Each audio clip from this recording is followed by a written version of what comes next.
Hi friends, welcome to Akshay பாத்திரம் channel. இன்றைக்கி நம்ம எக்லெஸ் சாக்லேட் ஐஸ்கிரீம் கேக் எப்படி செய்கிறதுன்னு பார்க்க போகிறோம். இந்த கேக்கை நான் ரொம்பவே ஈஸியாக எப்படி விப்டு க்ரீம் ஃப்ராஸ்டிங்கோடு செய்கிறதுன்னு உங்களுக்கு செஞ்சு காமிக்க போகிறேன். ரொம்பவே மாய்ஸ்டாக டெலிஷியஸாக இருக்குது இந்த கேக்கை. வாங்க செய்ய ஸ்டார்ட் பண்ணலாம். அதுக்கு முதல்ல ஒரு கேக் டின்னில் வெண்ணெய் இல்லாட்டினா எண்ணெய் யூஸ் பண்ணி நல்லா இந்த மாதிரி க்ரீஸ் பண்ணிக்கோங்க. அதுக்கப்புறமா ஒரு பட்டர் பேப்பர் இந்த மாதிரி கீழே வச்சுக்கலாம். பட்டர் பேப்பர் இல்லைன்னா மைதா மாவு யூஸ் பண்ணி நல்லா கேக் டின்னை டஸ்ட் பண்ணிக்கோங்க. வெண்ணெய் தடவுனதுக்கப்புறமா முதல்ல நம்ம கேக் செய்கிறதுக்கு மாவு ரெடி பண்ணிக்கலாம். அதுக்கு நான் இன்னைக்கு 1/2 கப் அளவுக்கு வெண்ணெய் எடுத்திருக்கேன். இது 75 கிராம் போல் இருக்கும். வெண்ணெயை நான் 1 மணி நேரத்துக்கு முன்னாடியே ஃப்ரிட்ஜில் இருந்து வெளியில் எடுத்து வச்சிட்டேன். பாருங்கள் எவ்வளோ சாஃப்டாக இருக்குன்னு. வெண்ணெயை இந்த மாதிரி சாஃப்டான பதத்திலே சேர்த்துக்கோங்க. உப்பு அதிகமாக இருக்க வெண்ணெயை எடுத்துக்காதீங்க. அதுக்கப்புறமா 1/2 கப் அளவுக்கு கண்டென்ஸ்டு மில்க் எடுத்திருக்கேன். இது ஸ்வீட்டன்டு கண்டென்ஸ்டு மில்க். இது 120 ml போல் இருக்கும். கண்டென்ஸ்டு மில்க் இப்போல்லாம் எல்லா இடத்துலையும் ஈஸியாக கிடைக்கிது. சூப்பர் மார்க்கெட்ஸ் அந்த மாதிரிலாம் ரொம்ப ஈஸியாக அவைலபிளாக இருக்குது.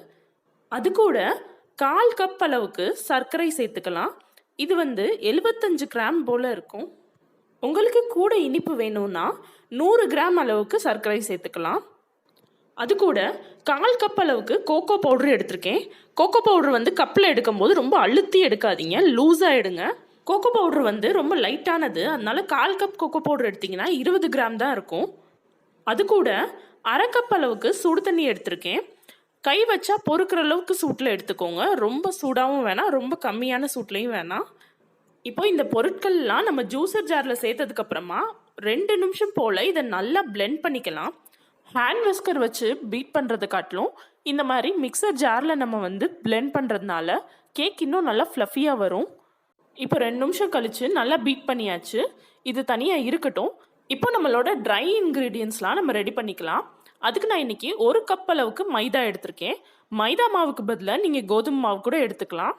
அது கூட 1/4 டீஸ்பூன் அளவுக்கு பேக்கிங் சோடா, அதோட 1 டீஸ்பூன் அளவுக்கு பேக்கிங் பவுடர் சேர்த்துக்கலாம். இது எல்லாத்தையும் சேர்த்துக்கிட்டு சலிச்சு நம்ம ஒரு மிக்சிங் பவுலில் சேர்த்துக்குவோம். கேக்கு மாவு ரெடி பண்ணுறப்ப கட்டி சேராமல் இருக்கிறதுக்காக தான் நம்ம இந்த மாதிரி மாவு இதெல்லாம் சலிச்சு சேர்த்துக்கிறோம். இப்போ இதோட நம்ம ஏற்கனவே நம்ம ஜூஸர் ஜாரில் பிளெண்ட் பண்ணி வச்சுருக்க மிக்சரையும் சேர்த்துக்கலாம். சேர்த்துக்கிட்டு நம்ம இதை ஒரு ஸ்பேச்சுலா வச்சு நல்லா கட்டி சேராமல் மிக்ஸ் பண்ணிக்கலாம். நம்ம இதை ஸ்பேச்சுலா வச்சு கையால் தான் பண்ணணும். மிக்சர்லேயோ இல்லை பிளெண்டர்லேயோ பண்ணிங்கன்னா கேக் அவ்வளோவா ரைஸ் ஆகாத மாதிரி இருக்கும். கேக் நல்லா ரைஸ் ஆகுறதுக்கு நம்ம இந்த மாதிரி கையில் ஸ்பேச்சுலா வச்சு பண்ணாதான் நல்லாயிருக்கும்.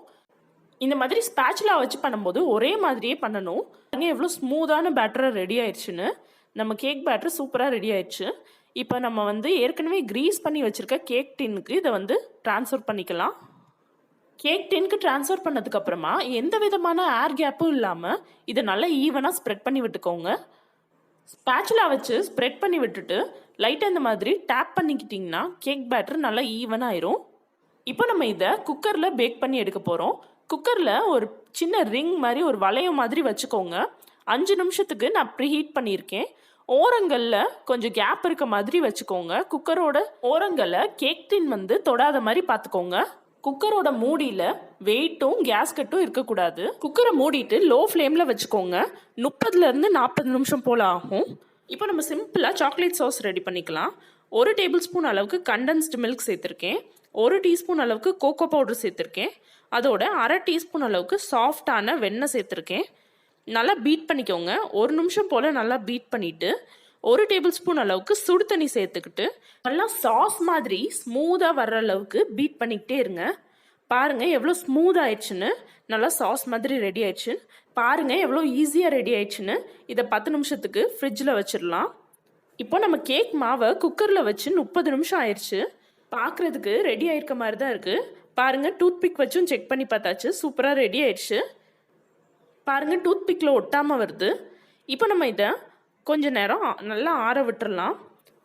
நல்லா ஆறுனதுக்கப்புறமா நம்ம கேக்கை டீமோல்ட் பண்ணிக்கலாம். பாருங்கள் எவ்வளோ சூப்பராக வந்துருச்சுன்னு.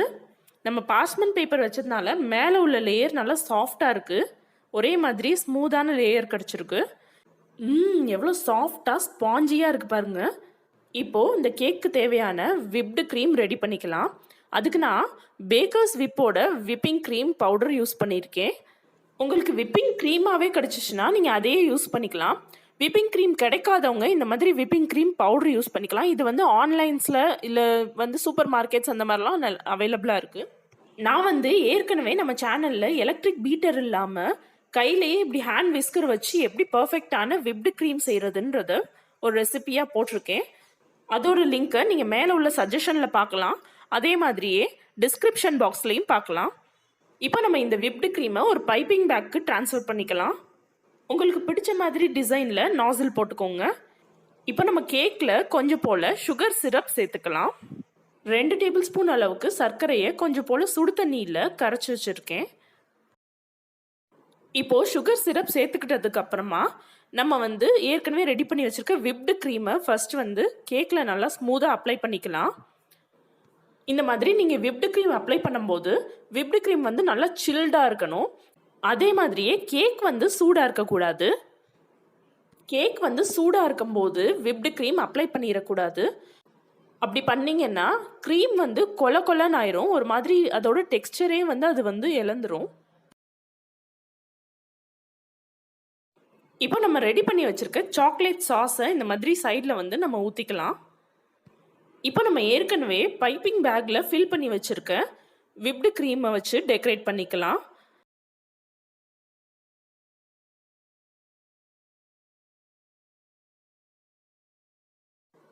கொஞ்சம் போல் கேக் ஸ்ப்ரிங்கிள்ஸ், இந்த சுகர் ஸ்ப்ரிங்கிள்ஸ், அப்புறம் சாக்லேட் வெர்மிசெல்லி இந்த மாதிரி வச்சு நான் டெக்கரேட் பண்ணிக்கிறேன்.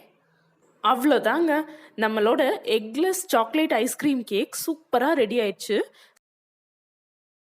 இந்த அட்டகாசமான ஐஸ்கிரீம் கேக்கை நீங்களும் கண்டிப்பாக உங்கள் வீட்டில் ட்ரை பண்ணி பாருங்கள். உங்களுக்கு இந்த வீடியோ பிடிச்சிருந்தா லைக் பண்ணுங்கள், உங்கள் ஃப்ரெண்ட்ஸ் கூட ஷேர் பண்ணுங்கள், கமெண்ட் பண்ணுங்கள். மறக்காமல் அக்ஷய பாத்திரம் சேனலை சப்ஸ்கிரைப் பண்ணி பக்கத்தில் இருக்க பெல் ஐக்கானை கிளிக் பண்ணிடுங்க. பாய்.